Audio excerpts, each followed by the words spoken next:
Bé, gràcies per la presentació. Has fet quedar molt bé, la veritat. Però, de fet, crec que estem tots aquí per escoltar el senyor Joan. Jo he tingut la sort de poder compartir una horeta i escaig amb ell i la seva dona i ben bé, el paper sí que l'utilitzaré, però realment escoltar-lo ja ha estat un plaer. I us dic d'acord, m'estaria una vida escoltar-lo, perquè m'ha dit en 10 minuts coses que nosaltres estem investigant i ell ja ho sabia de feia temps. Vull dir que a nivell empresarial ja m'estaria una vida escoltar-lo. I lo de caminar, jo també soc una gran caminadora, i lo de la respiració, com bé l'he dit al principi, a mi m'ajuda molt, lo de respirar i així calmar, perquè soc una persona neguitosa. Llavors, abans ho parlàvem que el meu fill és molt actiu, el petit, i jo me sento molt identificada amb ell, i el fet de respirar i pausar-nos crec que ens va bé a tots. Bé, dit això, primer vull donar les gràcies també avui que hi són els pares, que sóc aquí gràcies a ells. Jo sempre m'emociono quan parlo d'ells, ja ho dic, perquè ser la tercera generació per mi representa que moltes vegades ens han dit que la tercera generació, el fet de ser dona, al món de la construcció, han tingut de trencar molts esquemes i soc la petita de 3 germanes, vull dir que ja trenco molts esquemes en aquest sentit. I molta gent ens diu que serem... Ara el pare marxa?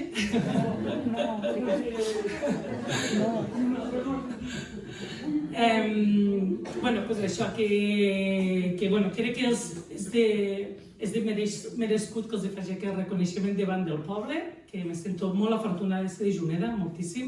I és veritat, quan ha fet la meva presentació, que a tot arreu on anem sempre diguem que som de Juneda i la gent em diu, no pot ser quants habitants sou, és que Juneda està a tot arreu. Vull dir, vagis on vagis, sempre tothom coneix algú de Juneda. Dit això, ja està, l'esquetx i la propaganda del poble. Volia dir que primer de tot volia felicitar el camp, perquè la veritat és que feu una organització magnífica del cicle de conferències de visions del futur, i també donar-vos les gràcies per convidar-me com a representant del grup Palau i com la presidenta de l'Associació Comarcal de Garrigues Empresarial per presentar una d'aquestes conferències. La veritat és que no coneixíem aquest senyor, el conferenciant que avui escoltarem, i per tant he hagut de fer una petita recerca, que espero que sigui tot correcte, per empapar-me una mica de la seva vida i trajectòria. I he arribat a una conclusió, i és tot un honor, amb majúscules, tenir el goig de conèixer-lo i presentar-vos al senyor Joan Vila, que va néixer el 1954. És un enginyer industrial que dedica la seva vida al negoci familiar del paper, una tradició que la seva família ja dura 5 generacions. A més de dirigir 2 empreses relacionades amb el paper, també va crear 2 més relacionades amb l'energia. A més, també va ser professor de la Universitat de Girona. Encara que el Joan Vila ja està jubilat de la direcció del dia a dia, no para. Escriu articles cada setmana al Diari de Girona, molts d'ells sobre sostenibilitat, un tema que l'apassiona. I també ha publicat diversos llibres. El seu últim llibre es titula La fi de l'abundància i defensa la idea de tornar a un estil de vida més senzill i menys consumista. És una persona independent que defensa les coses d'una manera quantitativa, aportant dades i amb raonaments contrastats des d'una visió personal i amb una experiència i una trajectòria empresarial exemplar. Això t'ho ha dit el ChatGPT. No, això no ho pot dir el ChatGPT. Això us hem estat informant, a part m'ha ajudat una persona a buscar informació. No. Que podria, perquè... Segur que diria això. Sí.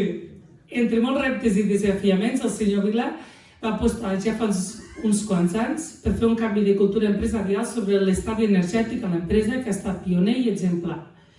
I tal com diu ell, tot camí passa per una reinvenció com a filosofia empresarial.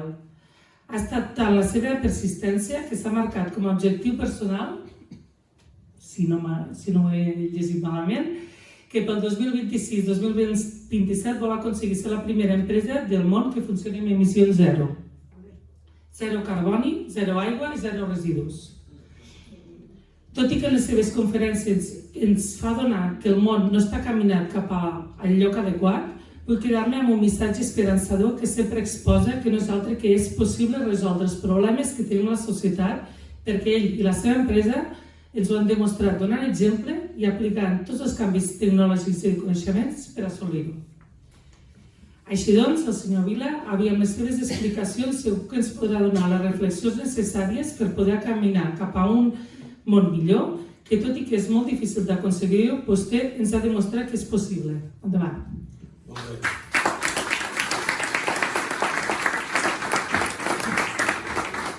Moltes gràcies. Accés d'autobombo. A veure si avui us puc animar i puc ser una mica punyent perquè després tingueu preguntes. El món que vivim, això, d'alguna manera, vaig començar a escriure aquesta reflexió amb aquest llibre de La fi de l'abundància el 2023. Llavors, jo ja d'alguna manera estava veient que tal com anava el món, anàvem directes amb una patacada. És a dir, que l'economia no aguantaria, diríem, el que estava passant. I allò em va fer portar-me una reflexió que segurament va ser en el temps massa avançada. És a dir, la gent va dir, però què diu ara aquest? Si l'economia va bé, a més, i ara és igual, és a dir, si sortiu aquí al carrer, tothom us dirà, però l'economia va bé, doncs no va bé, l'economia no va bé. En fi, després us explicaré per què no va bé. Però és més profund el problema. El problema és que vivim una crisi que és sistèmica, que és no una crisi només econòmica, no, és més profunda que això. És una crisi climàtica, és una crisi també de matèries primeres, és una crisi cultural i també és una crisi econòmica. Per tant, són 4 crisis que s'estan, diríem, ajuntant amb una mateixa. La crisi climàtica.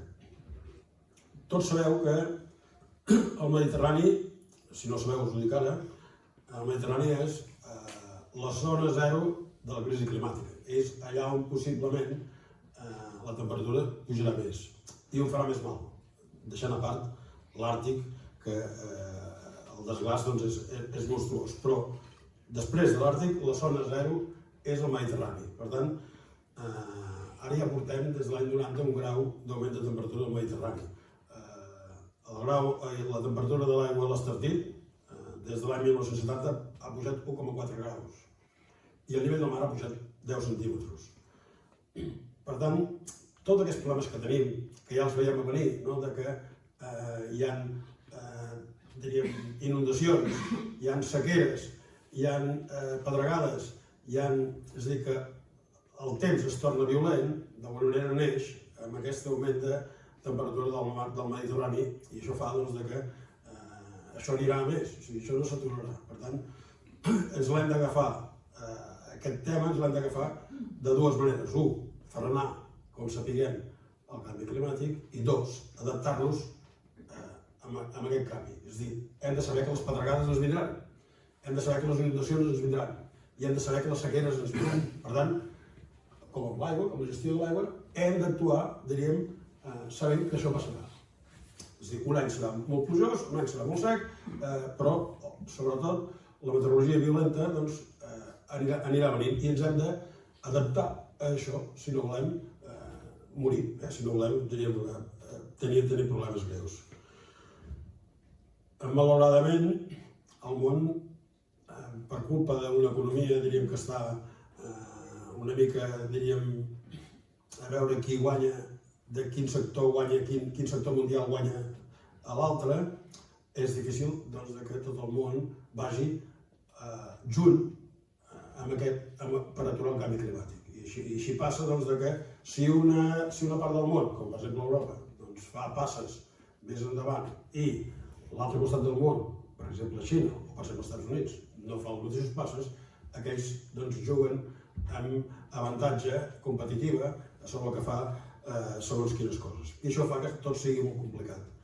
Si no hi ha un acord global i si no hi ha un compromís més profund del que hi ha ara amb tots aquests acords del canvi climàtic que, dit de passada, no serveixen de res. Ni el de París, que va ser l'important, doncs es complirà. Per tant, doncs, per aquí tenim un problema seriós. L'altre problema que tenim és el de matèries primeres. Sabeu que sentiu parlar, sobretot des que ha arribat en Trump, de que hi ha minerals que són molt importants. Ja sabíem que el coure, cada vegada, diríem, per penetració tecnològica necessitarem electrificar més, per tant necessitarem més coure, més alumini també, però sobretot els materials que costen de trobar són les terres rares que les fem servir en el món de l'electrònica, en el món de l'electrònica de potència, en el món dels motors, i això fa que d'alguna manera hi hagi una carrera i, diríem, conflictes armats per aconseguir, diríem, aquestes terres rares. Tal com ara veiem la foto, podria ser que Putin hagués envaït Ucraïna per aconseguir terres rares i no per aconseguir altres coses que està dient. Podria ser, però això no ho vull assegurar. Però vull dir que realment el món es va complicant. Fins ara eren problemes d'aigua, per exemple, els que hi ha a Israel i a l'Orient Mitjà, i ara ens ve lo dels minerals. Tindrem problemes, com que també derivats del canvi climàtic, tindrem problemes també de menjar. S'afegeix amb aquesta crisi de matèries primeres. I la de l'aigua, aquesta ja és definitiva. Aquest dèficit, diríem, en certes àrees del món de l'aigua, portarà una cosa que ja estem començant a veure, que són grans migracions del sud cap al nord. I podria ser que fins i tot nosaltres, en la nostra àrea geogràfica, en aquest paral·lel que estem de 42 graus, potser que algun dels nostres joves decideixin anar cap al paral·lel 60, que s'hi viurà més bé que pas en aquest paral·lel 42 que estem nosaltres. Això ens pot arribar a passar. L'altra crisi és la cultural. I aquesta cultural és una mica derivada de l'econòmica. I aquesta cultural diu que, després ara us explicaré, ho entendreu més bé quan expliqui l'econòmica, aquesta cultural diu que ens hem acostumat a viure d'una manera, de forma que hem arribat a un punt on molta gent es pensa que pel sol fet d'haver nascut aquí té dret a tot. Aquí llegia un comentari del meu fill amb una notícia de TV3 que deia que n'hi havia un que exigia que el seu pis tingués vistes millors que la que tenia, que era en un carrer. I el meu fill deia, i on t'ho diu això de que tothom té dret a tenir un pis amb vistes? Collons, és impossible. Però és una mica l'anècdota que explica això. És a dir, tothom es pensa que té dret a tot. Pel sol fet d'haver nascut, sense fotre ni brot. És igual, té dret a tot, no només a menjar i a viure. No, a tenir un pis al Passeig de Gràcia. Vull dir que aquest és un problema que és de rebot, és una conseqüència del nivell econòmic que hem agafat. És a dir, quan, en el llibre això ho estudio bé,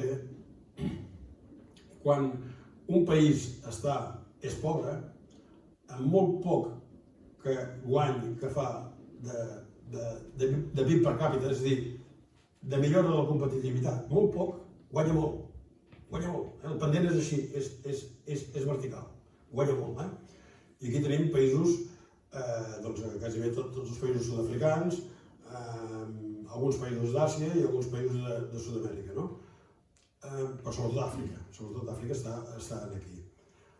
I costa molt, de totes maneres, que un país faci aquest passet, és a dir, aquest guany una mica. Per això és important que a Àfrica no els hi donem menjar, no els hem de donar ajudes a que ells es puguin espavilar. Ara que soc aquí, us explicaré una anècdota que a mi m'agrada molt.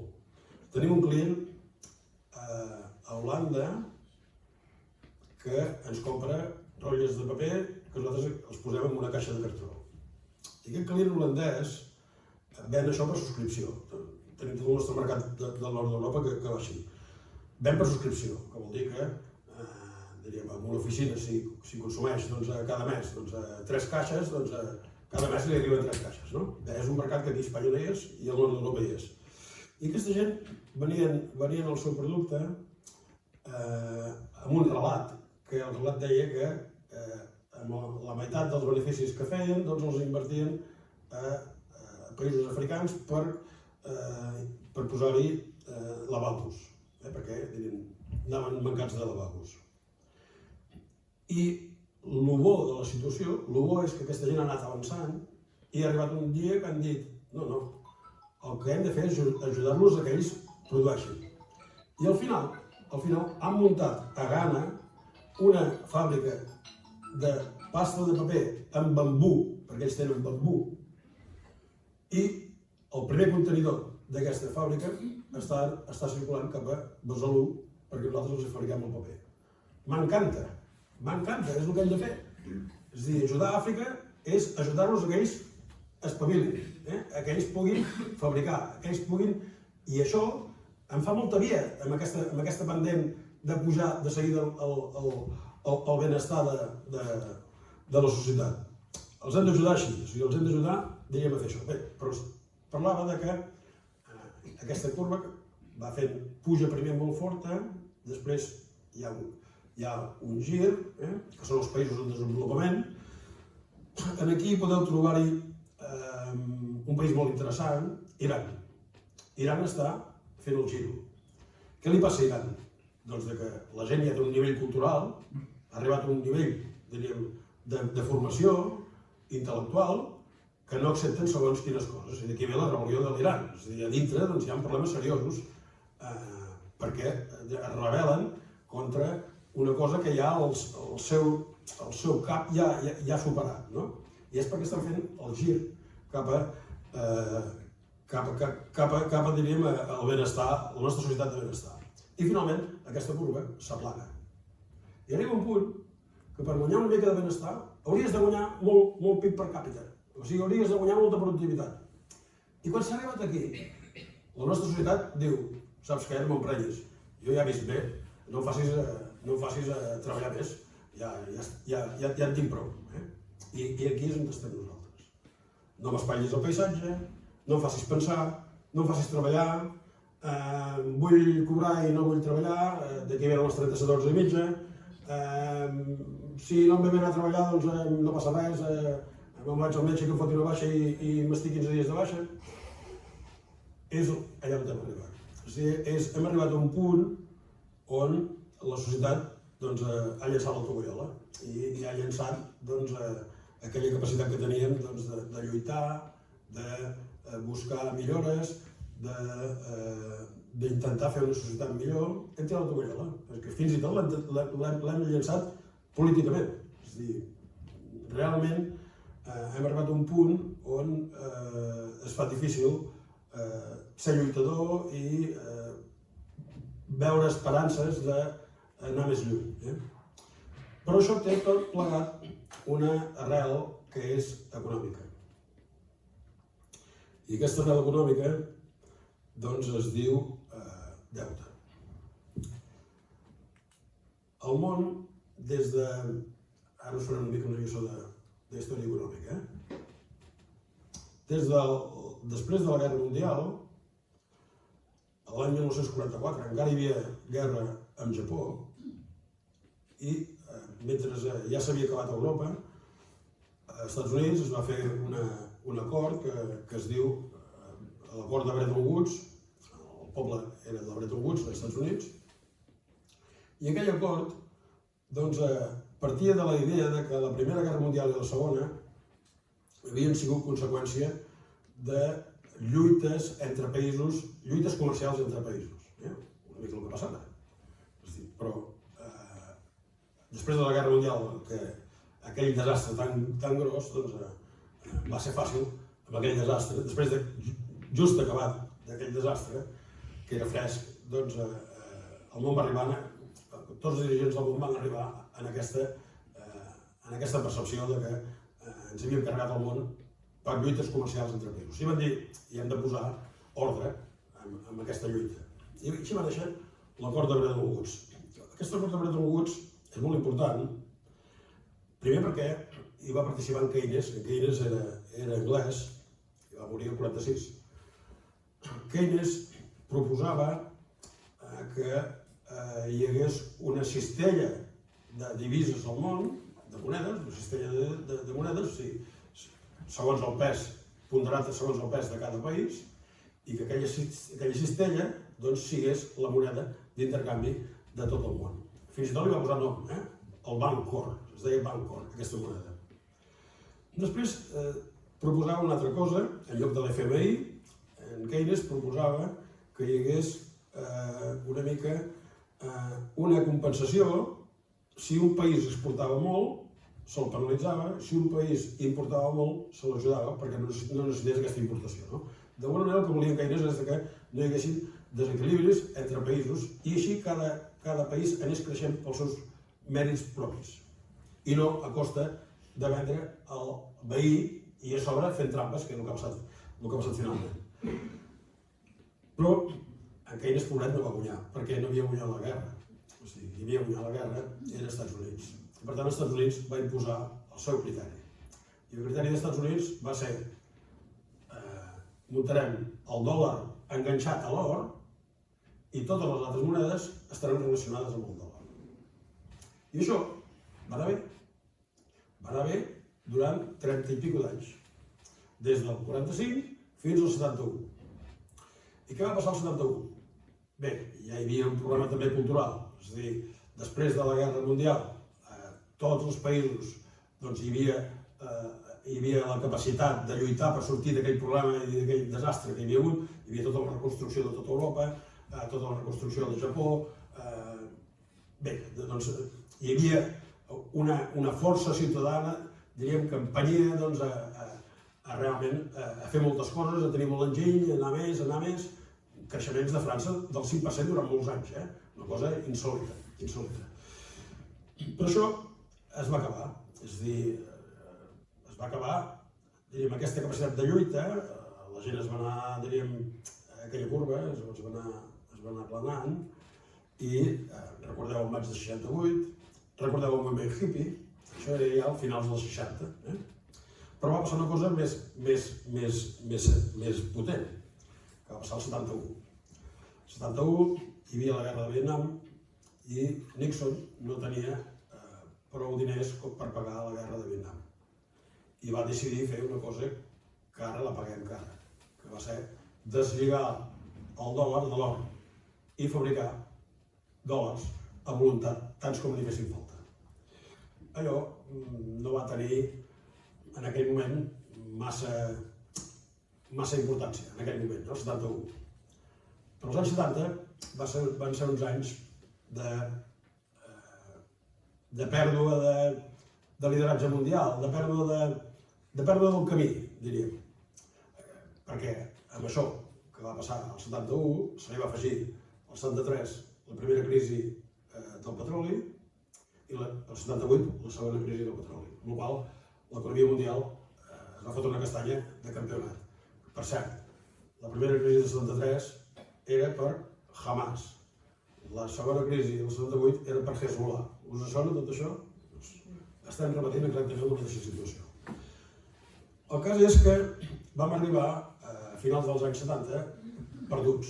És a dir, el món no sabia quin model havia d'agafar.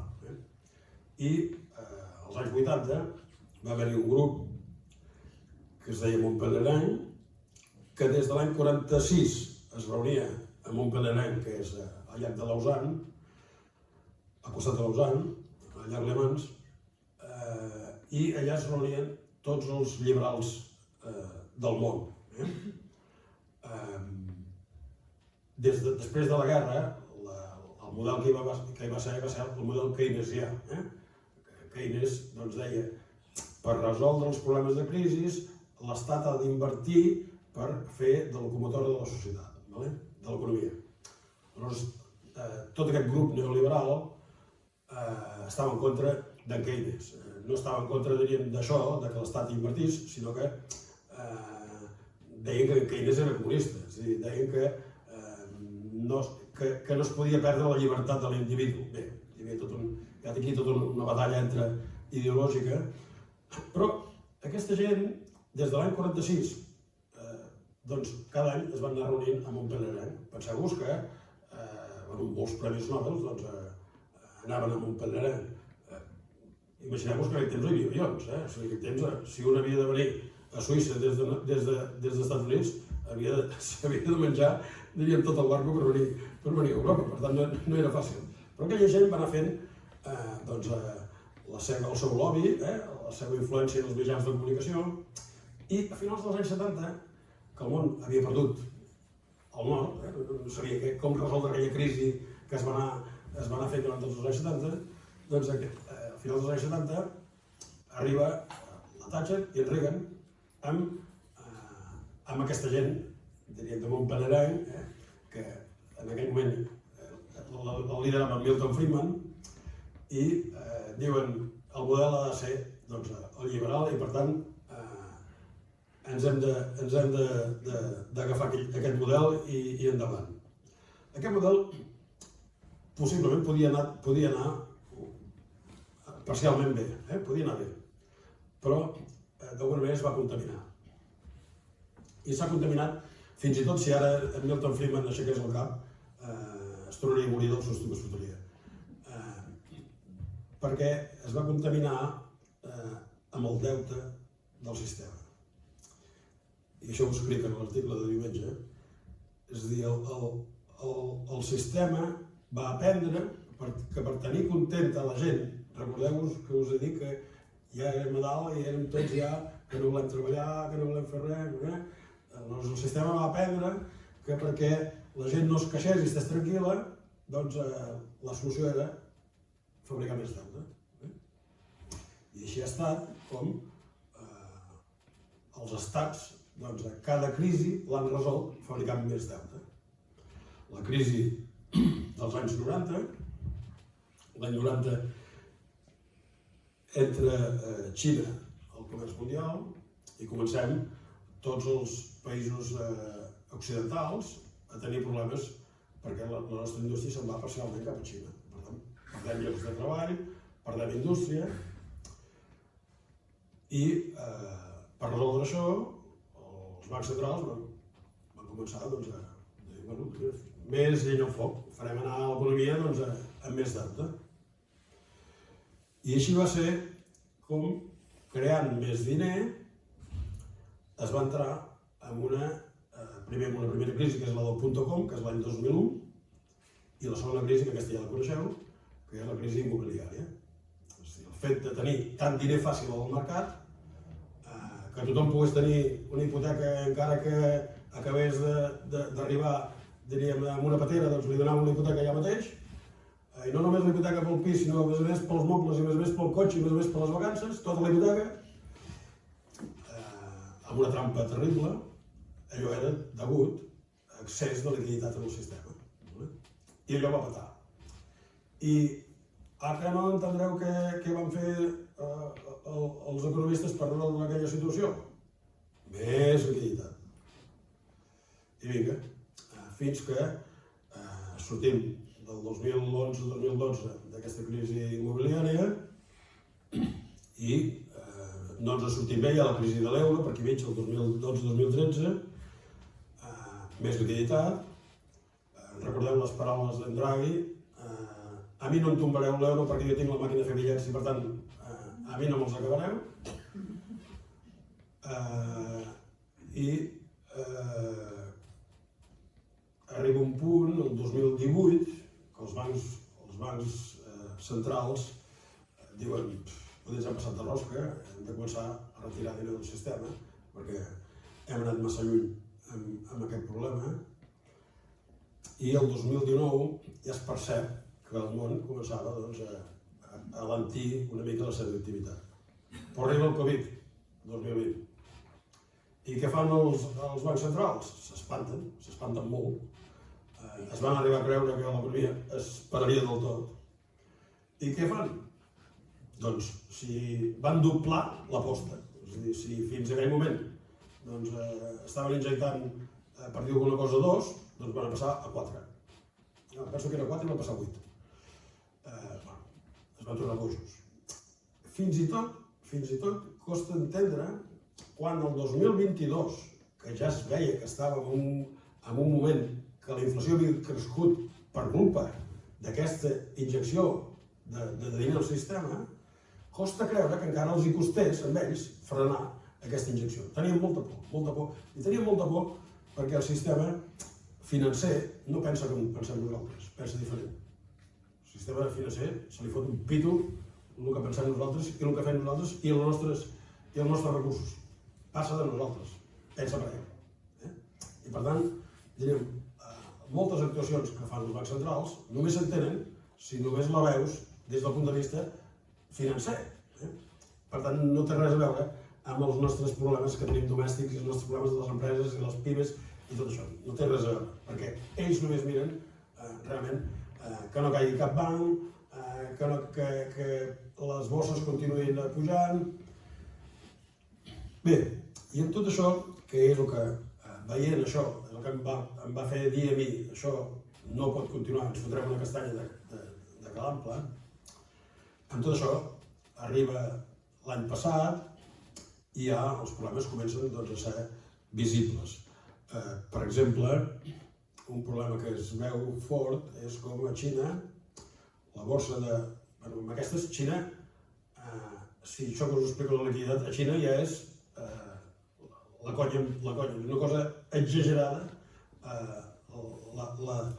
la producció de liquiditat que feia Xina. Perquè Xina, de fet, ha ensenyat a les economies mundials, ha ensenyat al capitalisme una cosa que el capitalisme no havia ni imaginat que es podia fer. Xina va haver d'augmentar la liquiditat, perquè si no era impossible de sostenir. És a dir, si en una economia hi ha molta inversió, aquella moneda es agafa valor. Si aquella economia exporta molt, aquella moneda agafa valor.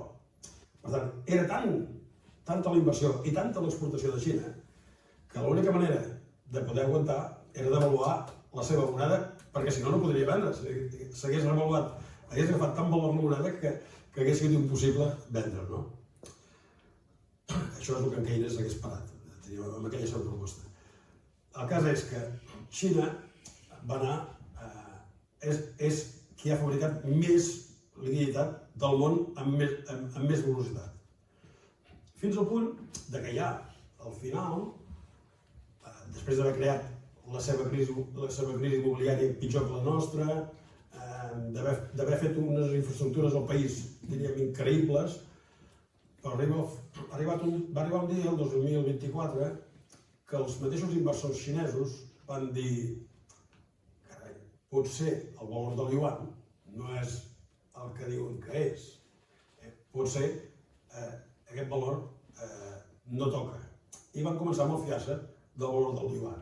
I què van començar a fer els inversors xinesos? A invertir a la borsa de Nova York, que anava com un coet. O sigui, van sortir de la borsa de Xangai i van anar a la borsa de Nova York. I amb això, la borsa de Nova York, encara més coet, encara més combustible. Però el govern xinès es va espantar i va dir, ui, saps què, com ho resoldré? Fabricaré una mica més de liquiditat. I així la gent podrà comprar més accions a la borsa de Xangai. No va sortir bé. I al final va corregir i va dir, ara els que invertiu fora, un 20% d'impost amb els que invertiu fora. Tampoc va funcionar. I al final ha prohibit els inversors xinesos sortir de Xina. Bé, tot això és una mica per explicar que el món s'havia tornat boig amb el deute i amb la creació de moneda. I això ha arribat al final. I el que ha passat amb l'arribada d'en Trump no és res més que en Trump ha apretat el botó. Estava escrit que això petaria perquè és que no podia ser. I en Trump no ha fet res més que dir, pum, engego el botó. I aquí estem. A més, amb aquelles formes que ell té, diríem que són tan amables i tan suaus que ho ha desballestat tot en un mes de ser de ser al poder. Aleshores, tot el problema aquest dels arancels té raó en Trump. No pot ser que Xina produeixi el 31% de tots els materials del món. No pot ser. És que no pot ser. S'ho agafi com s'ho agafi Xina. Això no ho aguanta ningú. En Trump tenia raó quan es va enfrontar a Xina al primer mandat i ara, entre cometes, té raó. No té raó de fer-ho com ho fa. Diríem, com un elefant amb una cristalleria xapant-ho tot, no? Però, en el fons, això és cert. És a dir, no pot ser que un país s'aprofiti d'un altre, diríem, fent trampes. I és el que ha fet Xina. Xina, devaluant permanentment, ha tingut costos millors per exportar. I ara us explicaré una cosa que és insòlita, que aquí està una mica la troballa de Xina en el capitalisme. Jo cada dimarts he de mirar el preu de la pasta de paper al món. I sobretot miro el de Xina. Hi ha coses que, i el preu de Xina és el que em serveix a mi de referència per comprar aquí a Europa. Hi ha coses que no les acabo d'entendre i al final us he trobat una explicació d'una cosa que vaig llegir un dia. Que si una economia fabrica molta liquiditat, és el que li va passar a Venezuela. En Chávez va dir: tothom tindrà un pis, d'on se tiran els diners?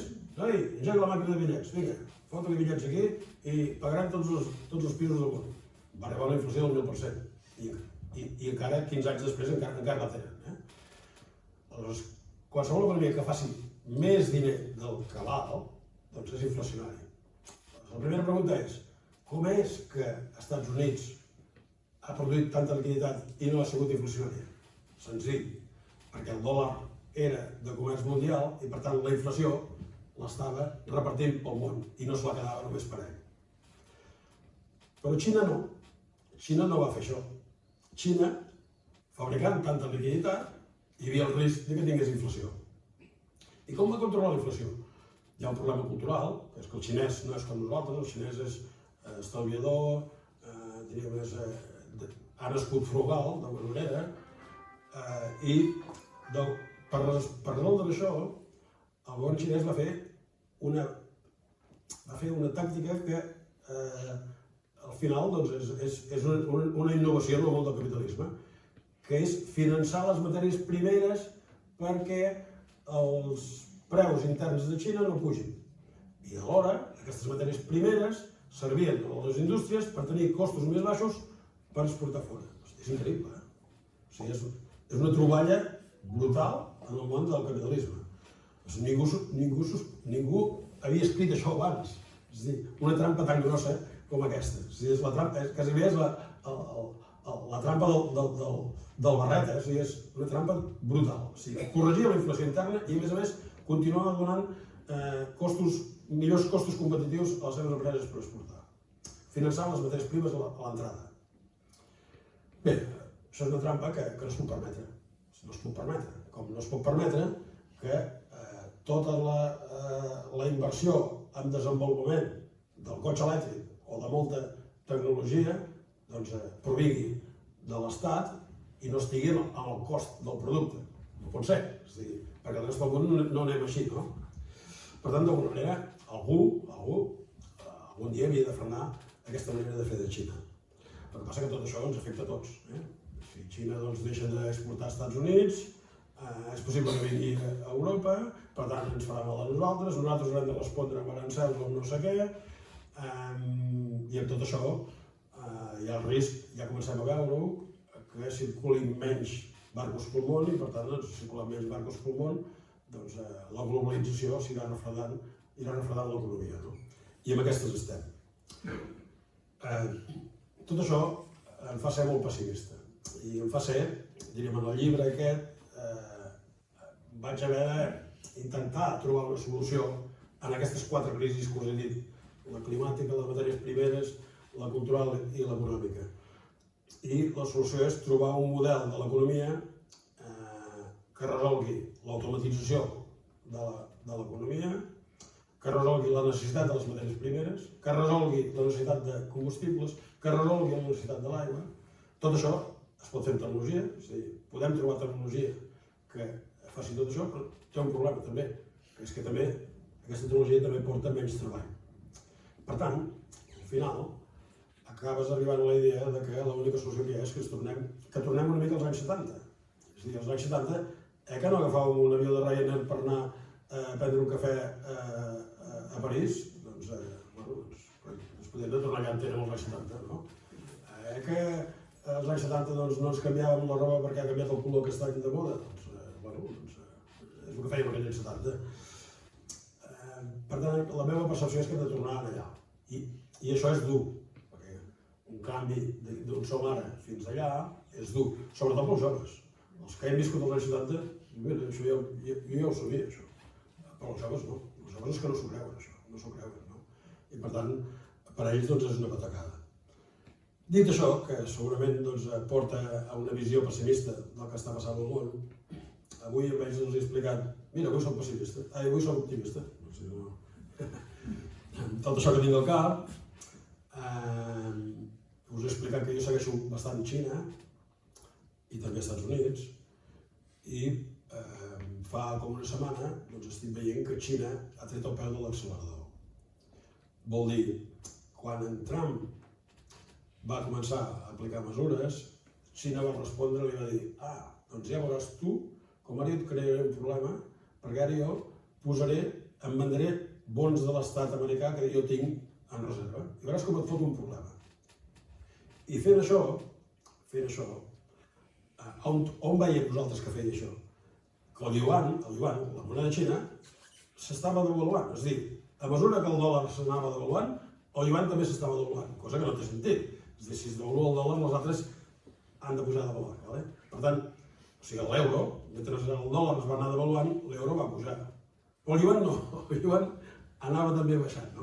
I per què baixava? Doncs perquè els xinos anaven venent bons americans. I això fa molt de mal amb en Trump, perquè els bons americans de 10 anys ja estan al 4,5% d'interès, que és catastròfic per les finances públiques americanes. Sigui com sigui, fa una setmana que el yuan ha parat de devaluar-se. Ha parat la màquina. I el dòlar també ha parat. El qual vol dir que alguna cosa està passant.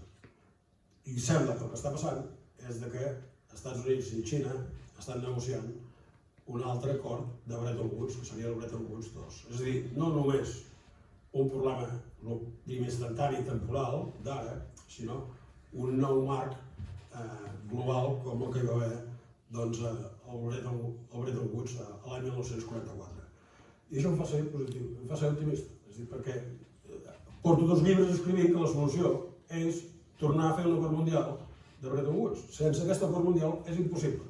No resoldrem ni el canvi climàtic, no resoldrem aquests problemes que tenim comercials entre països, no resoldrem res. I per això avui soc optimista i em plau acabar avui la meva xerrada sent optimista, perquè sempre és pessimista. Però avui acabo així, sent optimista, sembla que ve el Bretton Woods 2. I així acabo.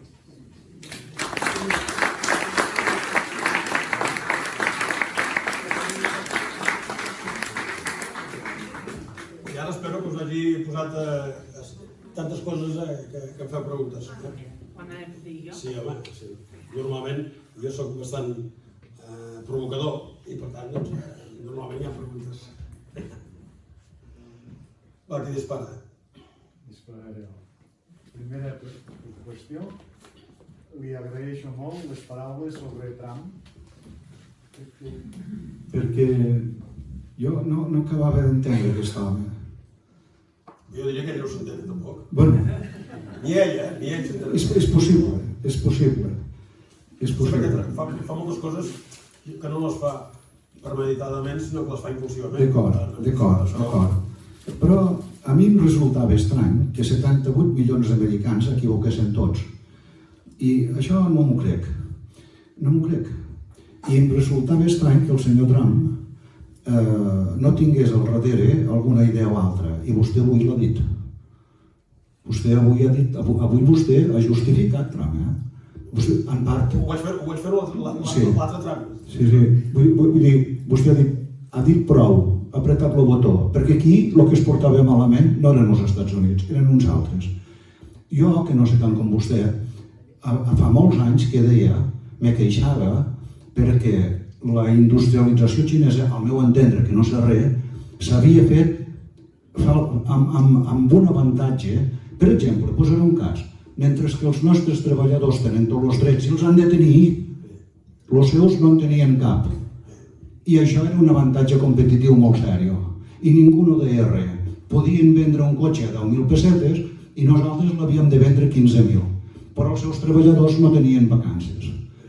M'entén? Segurament això que dic jo no van rodes perquè és a un nivell molt petit, però d'això. Però a mi m'ha interessat una altra idea. Vostè ha dit... No tractis de vostè, home. Quan una economia creix, li costa... Llavors hi ha un moment que s'equilibra. Llavors ho volem tot. I no volem cap sacrifici. Fa una estona, parlant amb tu, parlant de l'aigua, m'has dit, diu, a Girona tenim Sau, i al costat hi ha un altre vall. Usó. No me'n recordo qui. Sí. Doncs diu, els francesos estan pensant en pantans secs. Diu, farem una presa que de moment no s'omplirà. Seca. Però el dia que plogui molt, traslladarem aigua de Sau a l'altra presa i la guardarem. Escolti'm, aquí no ho proposi això, Ja ho he proposat la queixa, jo. Bueno, vull dir, aquí surt de seguit un senyor que diu no sé què del territori, ja l'han fotuda. Cada vegada que sento el territori m'espanto jo, perquè no farem res. No, ara, això aquesta crítica meva ara, també és exagerada, també és excessiva. Però, si avui se proposa a Catalunya fer un pantà sec, oposició frontal. Si avui a Catalunya, ahir o avui a l'avantguàrdia, ahir, a la contra de l'avantguàrdia, un senyor deia la central nuclear d'Ascó significa 160 quilòmetres quadrats de plaques solars. Jo demano, vostè que defensa el territori, vostè vol plegar la central nuclear? Sí, la vull plegar. Està disposat a acceptar 160 quilòmetres quadrats de plaques solars? Tampoc. Doncs on som? Aquí cau. I gràcies. I molt agraït per la xerrada que ha estat, al meu entendre. A veure si puc dir alguna cosa de les que hem dit, de les que n'has parlat diverses, la d'entram, la dels drets dels treballadors. És que no només hi ha això, és més complicat. És a dir, vosaltres que esteu en el món rural, sabeu que aquí hem de complir amb segons quins problemes fitosanitaris i un altre lloc del món no els ha de complir i, per tant, això no pot ser. És a dir, aquests desavantatges que hi ha s'han d'acabar. És a dir, que li posin el valor d'aplicar el fitosanitari que estem obligats a posar aquí, allà. A la indústria es passa exactament el mateix, exactament el mateix. Aquí hem de complir unes coses i allà no s'han de complir. I aquests desagravis s'han de resoldre. S'han de resoldre possiblement amb esquerra, és a dir, negociant, no sent blanc i negre. És a dir, hem d'entrar en un món amb una mica de grisos, possiblement. Sobre aquesta segona part de l'aigua. Jo he explicat això de França, que això era dels anys 70, això era del 78 o 79. Això, ara jo ja no ho proposaria, perquè jo ja sé que això és impossible. Si m'escolten els dos em maten, em maten.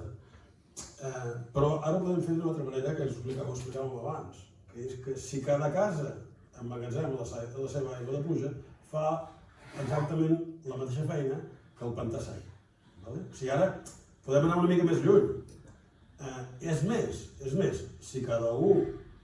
Imagina't una ciutat, diríem, idíl·lica, que cada teulat guardi la seva aigua i que, a més, hi hagi un dipòsit enorme al poble i que després de l'aiguat, aquella aigua se'n vagi en aquest dipòsit comú, tindríem, més o menys, el mateix efecte que el pantà sec, no?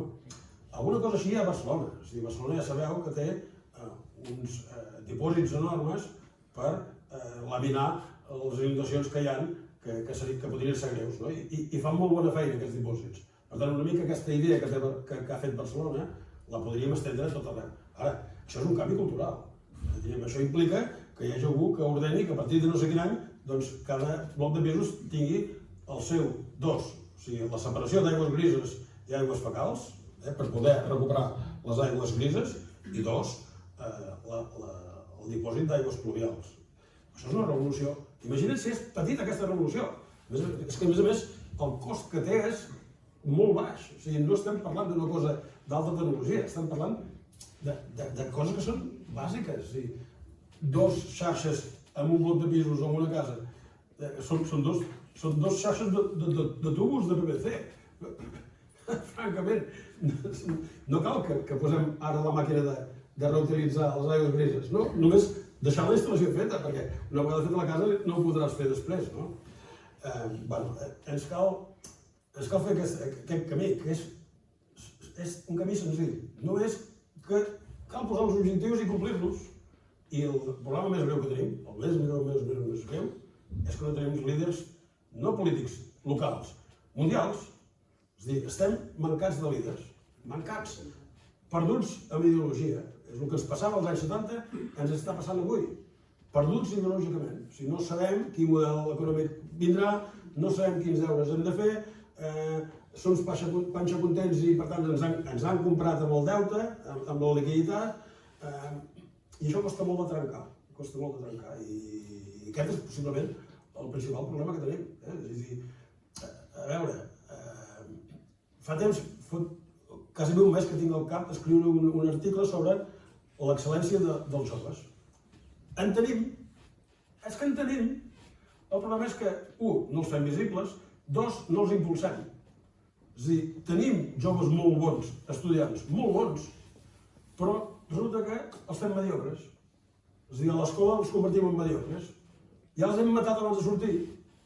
I això no pot ser, no pot ser. És a dir, si tenim l'excel·lència l'hem de fer florar i l'hem d'empènyer a que vagi. I no pot ser. Ha passat diverses coses, una altra és culpa de la nostra generació. És a dir, la nostra generació, nosaltres vam ocupar tots els llocs de la societat, tots. A les empreses i a l'administració. La meva generació vam ocupar tot.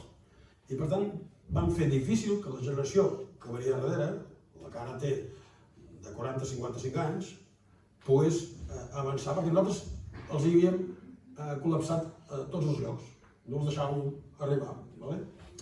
Nosaltres tenim una part de culpa molt gran amb això, però ara li hem de donar la volta, i els que estan per sota de 40, doncs és que hem d'agafar i empènyer amunt, perquè ens falta un lideratge bestial. I en aquest moment que és de canvi, diríem, de model, de canvi ideològic, doncs ens falta per superar aquestes batalletes petites que parlàvem abans, de que si tu ets d'aquest partit doncs has de dir que no, això s'ha d'acabar. Hem de tornar a recuperar el concepte de bé comú, del que ens interessa a tots. M'és igual que això ho hagi dit d'aquest partit o ho hagi dit d'aquest partit. Cony, si ens va bé tots, ens va bé tots. I això és molt difícil. Una conferència que vas fer l'altre dia, vas començar entre l'energia i la IA. Avui no n'has dit res. Bueno, és que clar, no hem parlat de tot. No, però parlant?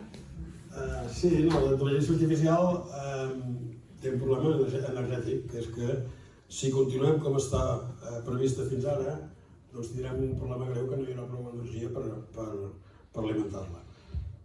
Però una vegada vam començar a parlar d'això, després surten els xinesos amb un nou concepte, diríem, amb molt menys consum energètic.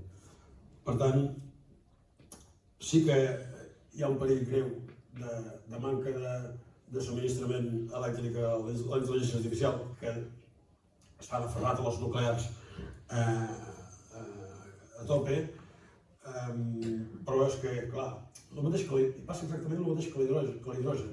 Tots diuen que volen electricitat, però la volen a cost zero. Doncs això no pot ser. Això no pot ser. Lo de les plaques. Lo de les plaques, avui, si hem de fer el que està previst a Catalunya, seria l'1% de la superfície del territori, l'1%. Per tant, compta amb les xifres, i sobretot compta amb l'avantguàrdia. Ara us diré una cosa, si voleu no l'escolteu, Cada dia jo vaig a caminar, he de fer els meus 10.000 passos, i més aquest compte, i per tant els he de fer. I vaig a caminar al poble, vaig a buscar el diari al poble, vaig a buscar l'avantguàrdia. Us juro que no obro l'avantguàrdia. No l'obro, és tòxica, no l'obro. És així, és molt gruixut, no l'obro. I em diuen, i com t'entren les notícies? Doncs per altres canals, però no per l'avantguàrdia. És tòxica, de veritat, de veritat. No, la compro perquè la deixo sobre la tarima de l'administració i allà es queda. I si ells la volen llegir, o si hi ha una visita la volen llegir, però jo no la llegeixo.